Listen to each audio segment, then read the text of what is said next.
Қазіргі заманда егер сізде проблема болса, любой проблема, разница нет.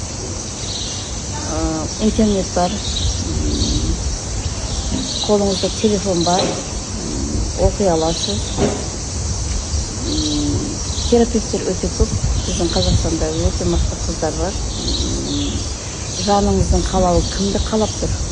Мүмкін мені қалайтын, мүмкін тағы қыздар көп қой, өзі істеп жатқызын. Мен кейде соған риза боламын. Кездесіңіз, жағдайыңызды айтыңыз, бір кездесіп, бір консультация алғанның өзі адамға сондай бір жеңілдік береді. Сіз мүмкін бір айта алмай жүрген бір сырыңыз бар. Әрине бұны бәрі конфиденциальный болады.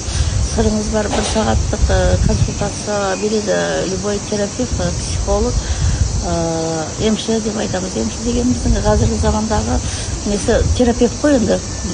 Адамның жанының кімге айта алмаған